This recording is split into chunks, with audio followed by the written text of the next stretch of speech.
Hello guys. आज हम एक सीरीज स्टार्ट करने वाले हैं भारत का इतिहास। यहाँ पर हम कंप्लीट हिस्ट्री को पढ़ेंगे टॉपिक वाइज। तो हम स्टार्टिंग कहाँ से करेंगे? एंसाइंट इंडिया से करेंगे। प्राचीन भारत जो है वहाँ से हम स्टार्टिंग करेंगे।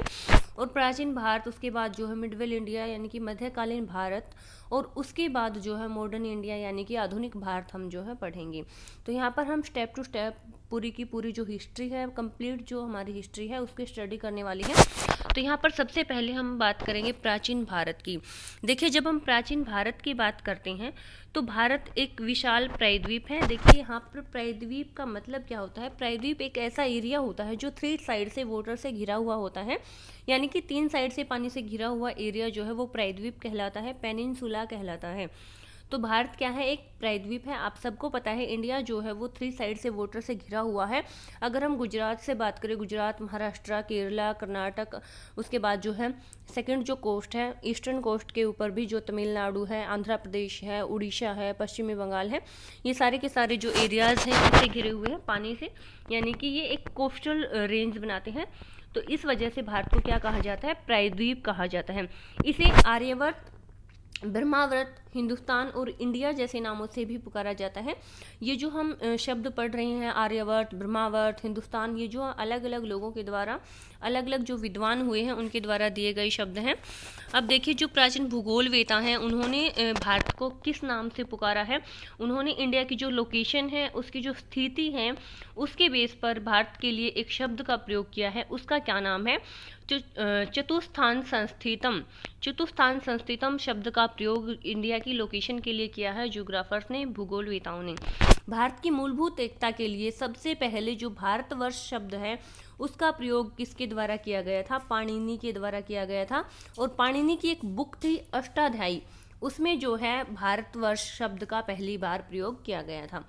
भारत का नामकरण देश के ऋग्वेदिक काल के राजा भरत के नाम पर भी था। और भारत के लिए इंडिया शब्द का यूज़ किसने किया था? यूनानियों ने किया था। इसके बाद ऐतिहासिक स्रोत कौन कौन से हैं जिससे हमें इतिहास की जानकारी मिलती है? वो कौन कौन से सोर्सेज हैं जो हमें इतिहास के बारे में बताती हैं? तो वो सोर्सेज जो हैं, सबसे पहले है ऐतिहासिक साक्ष्य, दूसरा है पुरातात्विक साक्ष्य, तीसरा है विदेशियों के वृतांत। देखिए, यहाँ पर साहित्यिक साक्ष्य में हम क्या पढ़ते हैं? साहित्यिक जो हमारा साक्ष्य है वो एक ऐसा सोर्स है, एक ऐसा स्रोत है जिसमें हम किसी पुस्तक, जो कोई ग्रंथ या कोई पुस्तक हमें मिलती है जिसमें से हम जो है इतिहास के बारे में पढ़ते हैं। जो पुरातात्विक साक्ष्य होते हैं उनमें हम कुछ ऐसी वस्तु हमें मिलती है जो प्राचीन टाइम की होती हैं। पुरातात्विक से ही साफ पता चल जाता है कि ये प्राचीन काल की है, बहुत पुराने समय की कोई चीज़ है, जिसके जैसे कि कोई सिक्का है, कोई मोहर है जिस पे कुछ लिखा हुआ है, कोई जो है चित्रात्मक लिपि है जिससे हम उस टाइम के बारे में पता लगा सकते हैं कि उस टाइम में क्या चीज़ें होती थी। तीसरा है विदेशियों के वृत्तांत। जो भी विदेशी भारत में आए हैं उन्होंने अपना जो है यात्रा वृत्तांत लिखा है, जैसे कि अलबेरूनी है, फहान है, इसके अलावा जो है और भी बहुत सारे यात्री भारत में आए थे, इत्सिंग है, उन सब ने भारत के बारे में लिखा है, अपनी यात्रा के बारे में लिखा है कि वो किस तरीके से भारत आए, उन्होंने कौन कौन सी प्रॉब्लम्स को फेस किया और क्या क्या चीज़ें उन्होंने ऐसी देखी जो भारत में अलग थी, डिफरेंट थी। इसके बाद हम जो साहित्यिक साक्ष्य हैं उनको डिटेल में पढ़ेंगे। तो साहित्यिक साक्ष्य में सबसे पहले जब जिक्र आता है वो किसका आता है? वेद का आता है। देखिए, जो वेद है, वेद शब्द क्या है? संस्कृत भाषा के विद ज्ञाने धातु से बना है, जिसका मतलब क्या होता है? ज्ञान। ठीक है। तो जो वेद हैं उनकी रचना किसने की थी? महर्षि वेदव्यास जी ने की थी। तो जो वेद हैं वो महर्षि वेदव्यास जी के द्वारा रचित हैं। इसके बाद वेद विश्व के सबसे प्राचीन साहित्य हैं। अगर हमसे पूछा जाता है कि विश्व के सबसे प्राचीन साहित्य कौन से हैं, तो कौन से हैं? वेद है। अब वेद कितनी तरह के हैं? वेद जो है 4 हैं। पहला है ऋग्वेद। ऋग्वेद जो है वो सबसे पुराना वेद है और इसका जो संबंध है वो किससे है? विज्ञान कांड से है, यानी कि इसमें ऋचाओं का संग्रह है, इसमें जो है नए नए इन्वेंशन करने की जो है बातें की गई हैं, यानी कि साइंटिफिक तरीके से जो है सोचा जाता है ऋग्वेद में। और ऋग्वेद का मतलब क्या है? स्तुति करना, किसी गुण या गुणी का वर्णन करना, यानी कि किसी की कोई अच्छाई है या फिर कोई गुणी व्यक्ति है उसका वर्णन किस में किया गया है? ऋग्वेद में किया गया है। ये ऋग्वेद का मीनिंग है। संपूर्ण ऋग्वेद जो है उसमें 10,589 मंत्र हैं टोटल, जिन्हें 10,028 सूक्तों में जो है लिखा गया है। अब अगर ऋग्वेद में अध्यायों की बात करें तो इसमें 10 अध्याय हैं। और इसके बाद देखिए ऋग्वेद हमने पढ़ा सबसे प्राचीन वेद है, यहाँ से इंपॉर्टेंट क्वेश्चन यही आता है। ये जो बाकी डिटेल्स हमने पढ़ी हैं ये जो है इतनी ज़्यादा इंपॉर्टेंट नहीं है, लेकिन फिर भी जब हमने टॉपिक स्टार्ट किया है तो मैं मानती हूँ कि हमें सारी चीज़ों को जो है पढ़ना चाहिए। यहाँ से सबसे इम्पोर्टेंट क्वेश्चन यही पूछा जाता है कि सबसे प्राचीन वेद कौन सा है, तो वो कौन सा रहेगा, ऋग्वेद। सेकंड नंबर पे जो आता है वो है सामवेद। सामवेद क्या है, गीति रूप मंत्रों का एक संग्रह है। और सामवेद किसके लिए फेमस है, यहाँ सामवेद से जो इम्पोर्टेंट क्वेश्चन होता है वो कौन सा है कि सामवेद से हमें संगीत का प्रथम साक्ष्य मिला है, यानी कि सबसे पहले संगीत का साक्ष्य हमें कहाँ से मिला है, सामवेद से। या फिर ये भी पूछा जा सकता है कि सामवेद में किसका वर्णन मिलता है, तो इसमें संगीत का वर्णन मिलता है। और इसकी जो ऋचाएं हैं उनको समायोति कहा जाता है। और सामवेद का पाठ करने वाले ब्राह्मणों को क्या कहा जाता है, उद्धाता कहा जाता है। इसके बाद जो थर्ड हमारा वेद है, तीसरा वेद जो है वो है यजुर्वेद।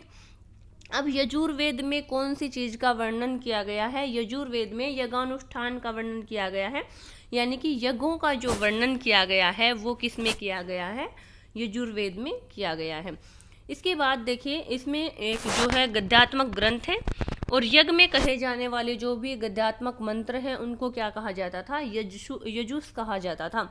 यहाँ से यजुर्वेद से दो इम्पोर्टेंट क्वेश्चन बनते हैं। एक तो ये बनता है कि यज्ञ का वर्णन कौन से वेद में किया गया है, या फिर यज्ञ अनुष्ठानों का वर्णन कौन से वेद में किया गया है, तो वो किया गया है हमारा यजुर्वेद में।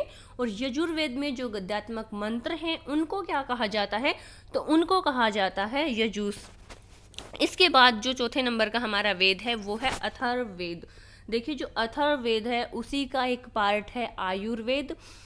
और जो आयुर्वेद है उसमें क्या है, रोग और उनके निवारणों का वर्णन किया गया है। और अथर्ववेद जो है उसमें मूल रूप से तंत्र मंत्रों का संग्रह है, यानी कि जादू टोना अंधविश्वास जो सारी की सारी चीज़ें हैं उनका वर्णन हमें अथर्ववेद में मिलता है। अथर्ववेद का ही एक पार्ट क्या है, आयुर्वेद है, जिसमें हमें रोग निवारण वगैरह का जो वर्णन है वो मिलता है। इस वेद में राजा परीक्षित जो है उनको कुरुओं का राजा कहा गया है। क्या कहा गया है राजा परीक्षित को, कुरुओं का राजा। इसके बाद देखिए जो वेद हैं उनके अलावा कौन सी ऐसी सोर्सेज हैं जिनसे हमें इतिहास का पता चलता है, हिस्ट्री की जानकारी मिलती है, तो वो है बौद्ध ग्रंथ। देखिए जो बौद्ध ग्रंथ है वो भी बहुत ही इम्पोर्टेंट है, वहाँ से भी हमें बहुत सारी इन्फॉर्मेशन मिलती है। तो ये भी महत्वपूर्ण सोर्सेज हैं हमारी हिस्ट्री के। तो इसमें जो बौद्ध ग्रंथ हैं उसमें सबसे पहले सबसे प्रमुख जो चीज़ आती है वो है त्रिपिटक। त्रिपिटक में जो है 3 पिटक हैं, यानी कि 3 पिटकों का समूह है। इसको जो है 3 टोकरियों का समूह भी कहा जाता है। तो ये जो सुत्त पिटक है और विनय पिटक है और अभिधम पिटक है, ये तीनों ही त्रिपिटक के पार्ट हैं। यानी कि इन तीनों ये जो 3 पिटक हैं इनको मिलाकर ही त्रिपिटक बनता है। कौन कौन से हैं, सुत्त पिटक है, विनय पिटक है और अभिधम पिटक है। जो सुत्त पिटक है उसमें क्या वर्णन किया गया है, उसमें बौद्ध धर्म के सिद्धांतों का उल्लेख है। विनय पिटक में क्या है, इसमें बौद्ध संघ के नियमों की व्याख्या की गई है, यानी कि बौद्ध संघ के अंदर जो भी भिक्षु भिक्षुणियाँ रहते हैं उनके लिए कौन कौन से नियम होंगे। देखिए उनके कुछ प्रमुख नियम होते हैं कि जो भिक्षु और भिक्षुणियाँ हैं वो जो है कितना खाना ले सकते हैं, कितना भोजन जो है ले सकते हैं। जो भी उनको भोजन वगैरह दान करते हैं उनसे वो सिर्फ भर पेट ही ले सकते हैं, यानी कि जितना उनको वो खा सकते हैं, उनकी कैपेसिटी जितना खाने की है वो सिर्फ उतना ही ले सकते हैं। उसके अलावा अगर वो ज़्यादा की इच्छा रखते हैं तो वो उनके लिए पाप है। इस टाइप के जो नियम है वो विनय पिटक में है, ठीक है। और अगर मान लो वो जो है किसी से दक्षिणा के रूप में जो भोजन वगैरह लेता है तो उसको संघ के जितने भी भिक्षु भिक्षुणियाँ हैं सब में जो है बांटकर उसको खाना पड़ेगा, ठीक है। इसके अलावा उनको ज़मीन पर सोना और जो है बहुत सारे सच बोलना, इस तरीके के बहुत सारे जो नियम हैं वो किस में है, विनय पिटक में है।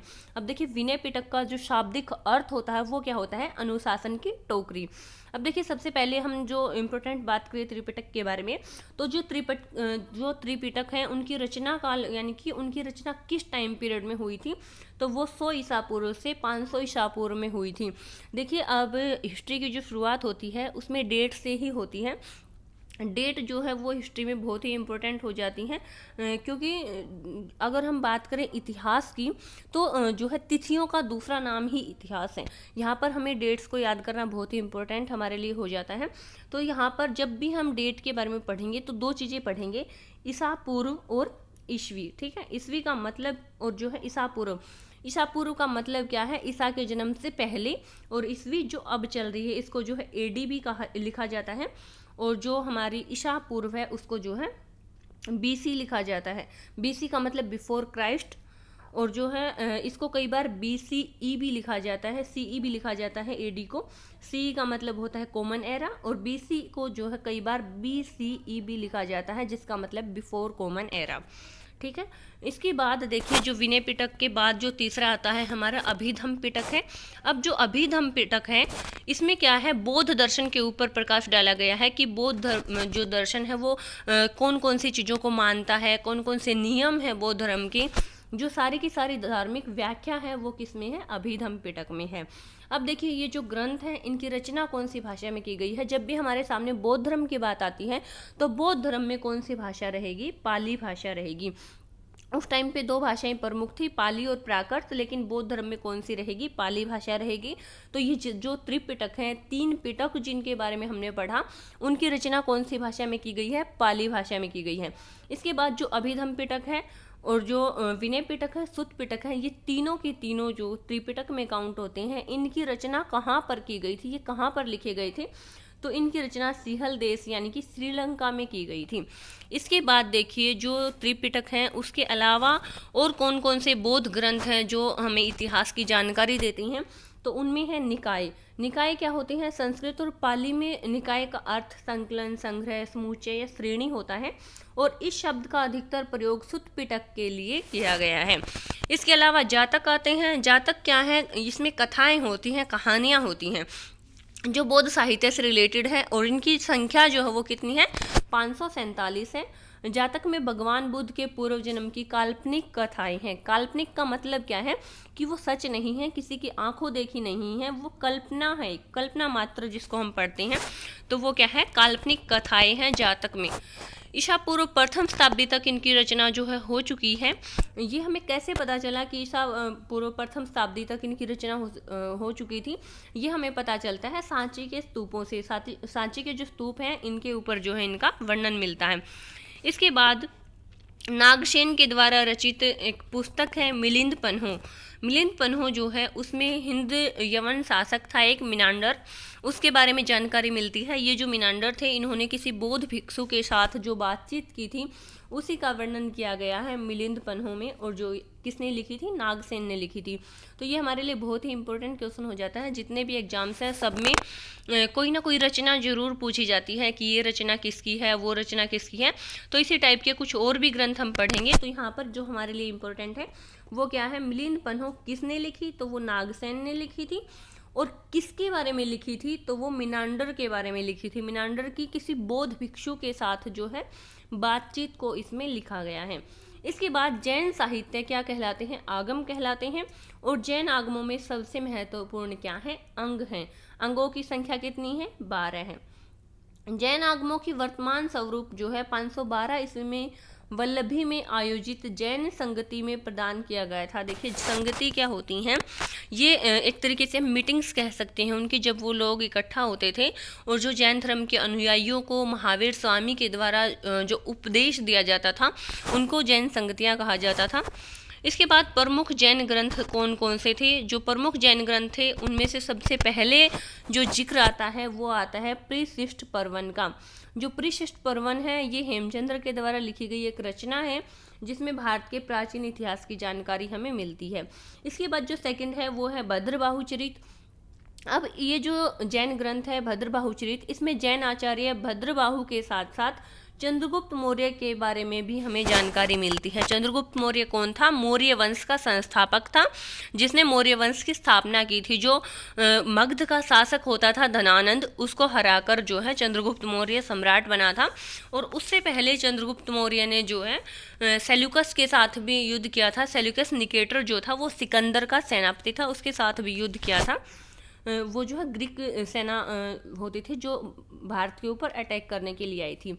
इसके बाद जो है दीपवंश, महावंश, मिलिंद पन्हो, दिव्यावदान, ये कुछ ग्रंथों के नाम हैं जिनमें जानकारी मिलती है भारत के इतिहास के बारे में। अगर हम हरियाणा जीके में पढ़ेंगे तो हम पढ़ेंगे कि जो दिव्यावदान है उसमें हरियाणा के 2 शहरों का वर्णन मिलता है, रोहतक और अग्रोहा का वर्णन मिलता है। ठीक है। इसके अलावा जो बौद्ध और जैन धर्म है उसमें मौर्य साम्राज्य की जानकारी मिलती है। इसके अलावा जो अगला जो ग्रंथ है जो बहुत ही महत्वपूर्ण हो जाता है ऐतिहासिक सोर्सेज के रूप में, वो है आचार्य सूत्र।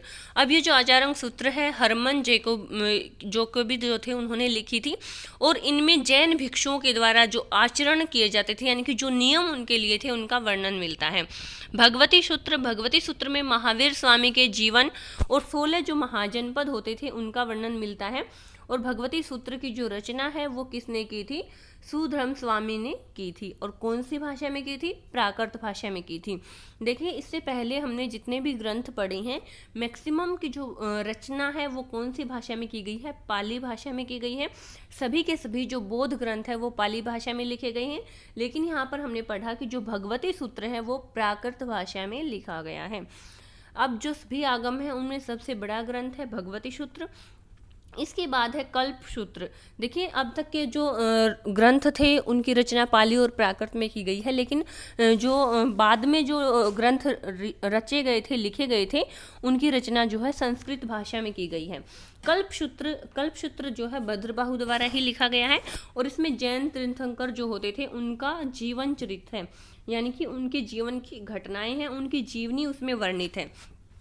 1375 से 1400 की इस पांडुलिपि में महावीर स्वामी के जन्म का वर्णन भी है। देखिए अब तक हमने पढ़ा था ग्रंथों के बारे में, यहाँ पर एक नया शब्द हमारे लिए आया है पांडुलिपि। पांडुलिपि क्या होता है? हस्तलिखित, यानी कि हाथ से लिखी गई जो रचनाएं होती थी। प्रमुख ऐतिहासिक ग्रंथ और रचनाकार के बारे में हम पढ़ेंगे। अब तक हमने पढ़ा है जो प्रमुख बौद्ध धर्म के और जैन धर्म के जो ग्रंथ होते थे। इसके अलावा भी कुछ ग्रंथ थे जिनमें हमें वर्णन मिलता है हमारी ऐतिहासिक चीज़ों का। तो प्रमुख ऐतिहासिक ग्रंथ और उनके रचनाकार कौन थे? तो ये बहुत ही ज़्यादा बार पूछे जाते हैं कि ये जो ग्रंथ है इसके रचनाकार कौन है, या फिर ये जो रचनाकार है इन्होंने कौन सी बुक लिखी है, कौन सा ग्रंथ लिखा है। तो यहाँ पर देखिए जो इम्पोर्टेंट है कथा सरित सागर। कथा सरित सागर की रचना किसने की थी? सोमदेव ने की थी। कौन सी भाषा में की थी? संस्कृत भाषा में की थी। और किसके बारे में बताती है? तो ये जो ग्रंथ है ये हमें कश्मीर में जो सोमदेव थे उनके जो एक तरीके से त्रिगत के राजा की पुत्री होती थी उनके जीवन के बारे में इसमें वर्णन मिलता है। इसके बाद जो दूसरा हमारा ग्रंथ है बृहत कथा मंजरी, ये किसने लिखा था? सेमेंद्र ने लिखा था। और लंबकों में विभाजित इसको किया गया है। लंबक देखिए जैसे कि अलग अलग छंदों में अलग अलग पार्ट्स में इसको डिवाइड किया गया है, और ये कौन सी भाषा में है? संस्कृत भाषा में। थोड़ी देर पहले ही बताया था मैंने कि इसके बाद का जो टाइम पीरियड है 1400 के बाद का जो टाइम पीरियड है उसमें मैक्सिमम जो ग्रंथ है वो संस्कृत भाषा में लिखे गए हैं। इसके बाद है 10 कुमार चरित। देखिए इस ग्रंथ का नाम 10 कुमार चरित कैसे पड़ा था? क्योंकि इसमें 10 कुमारों के चरित्र का वर्णन किया गया है, इसी वजह से इसका नाम 10 कुमार चरित पड़ा था। और ये लिखा किसने है? दंडी ने लिखा है। इसके बाद मृच्छकटिकम, बहुत ज़्यादा बार रिपीटेड क्वेश्चन है। मृच्छकटिकम बहुत ज़्यादा बार पूछी गई रचना है। तो ये किसने लिखी थी? शूद्रक ने लिखी थी। और मृच्छकटिकम का मतलब क्या होता है? मिट्टी का खिलौना। ठीक है। और ये जो नाटक है ये किस पृष्ठभूमि से जुड़ा हुआ है? पाटलिपुत्र से जुड़ा हुआ है। तो हमें याद रखना है मृच्छकटिकम किसने लिखा है? शूद्रक ने। बहुत ही इंपॉर्टेंट क्वेश्चन है। इसके बाद जो नेक्स्ट है वो भी बहुत ही इंपॉर्टेंट है, अर्थशास्त्र। देखिए इस बुक का नाम अर्थशास्त्र है, लेकिन इसमें जो इन्फॉर्मेशन है वो कैसी है? राज व्यवस्था की है, राजनीति का वर्णन किया गया है। हम नाम पे नहीं जाएंगे, नाम अर्थशास्त्र है, इकोनॉमी से रिलेटेड लगता है नाम से, लेकिन ये किससे रिलेटेड है? राज व्यवस्था से रिलेटेड है, वहाँ की पॉलिटी से रिलेटेड है। कहाँ की पॉलिटी से? मौर्यकालीन, मगध जो मौर्य साम्राज्य अभी हमने पढ़ा था कि चंद्रगुप्त मौर्य जो थे उन्होंने मौर्य साम्राज्य की स्थापना की थी, और जो चंद्रगुप्त मौर्य थे उन्हीं के गुरु थे कौटिल्य। अब देखिए उनको चाणक्य या फिर विष्णुगुप्त के नाम से भी जाना जाता है, ज़्यादा उनको चाणक्य के नाम से जाना जाता है। और उनका जो दूसरा नाम था कौटिल्य था और विष्णुगुप्त था। ऑप्शन में हमें चाहे कोई भी दिखे, कौटिल्य, चाणक्य, विष्णुगुप्त, तीनों एक ही चीज़ है, यानी कि एक ही इंसान के अलग अलग नाम हैं, तो हमें यहाँ पर कंफ्यूज नहीं होना है। कौटिल्य, चाणक्य और विष्णुगुप्त जो है एक ही है, ठीक है। इसके बाद देखिए जो चंद्रगुप्त मौर्य हैं उनके गुरु थे चाणक्य, और बाद में जब वो राजा बन जाते हैं चंद्रगुप्त मौर्य, तो उनके जो है प्रधानमंत्री होते थे कौन, कौटिल्य। अब जो है राजकीय व्यवस्था पर लिखी गई ये पहली पुस्तक थी, यानी कि इससे पहले पॉलिटी के ऊपर कोई बुक नहीं लिखी थी किसी भी राजा के जो दरबारी कवि होते थे उनके द्वारा, या फिर जो उनके दरबार में रहने वाले लेखक होते थे उनके द्वारा। ये भी बहुत इंपॉर्टेंट क्वेश्चन है हमारे लिए, बहुत ही इंपॉर्टेंट बुक है, बहुत बार पूछी गई है, अर्थशास्त्र, हरिचरित और जो है मृच्छकटिकम। इसके अलावा देखिए जो अगली बुक है वो है हर्षचरित। देखिए हम हर्षचरित का नाम देखते ही ये सोचते हैं कि ये हर्षवर्धन की बुक है, लेकिन ये हर्षवर्धन की बुक नहीं है, ये हर्षवर्धन के जो दरबारी कवि होते थे बाणभट्ट, उनकी पुस्तक का नाम है। जो हर्षवर्धन थे उनकी रचनाएं जो है अलग होती थी, उनकी रचनाओं के नाम है नागानंद, रत्नावली और प्रियदर्शिका। ये तीन जो है रचनाएं किसकी होती थी, हर्षवर्धन की होती थी। कौन कौन सी होती थी, नागानंद, प्रियदर्शिका और जो है रत्नावली, ये तीनों हर्षवर्धन की रचनाएं होती थी। और जो बाणभट्ट थे उनकी रचना का नाम हर्षचरित है और कादम्बरी है। दो रचनाएं बाणभट्ट ने लिखी थी, हर्षचरित और कादम्बरी। अब ये जो हर्षचरित है इसमें राजा हर्षवर्धन के जीवन के बारे में वर्णन किया गया है। उनका जो राजा हर्षवर्धन है उनके राजा बनने से लेकर उनकी मृत्यु तक का वर्णन जो है हर्षचरित नामक रचना में किया गया है। इसके बाद जो है ऐतिहासिक कथानक से संबंधित सबसे प्राचीन संस्कृत ग्रंथ कौन सा है, हर्षचरित है। इसके बाद जो अगला ग्रंथ है वो है गोडवाहो। गोडवाहो प्राकृत कवि वाकपति की प्रसिद्ध रचना है और ये एक ऐतिहासिक काव्य है जिसमें कन्नौज के शासक यशोवर्मन का चरित्र जो है वो अंकित है। यशोवर्मन कौन होते थे, यशोवर्मन जो है राजा हरिश्चंद्र, जो हमने पढ़ा था अभी, जो राजा हर्षवर्धन थे उन्हीं के समकालीन राजा थे, ये कन्नौज के शासक होते थे। इसके बाद विक्रमांक देव चरित जो रचना है वो किसकी है, बिल्हण की है।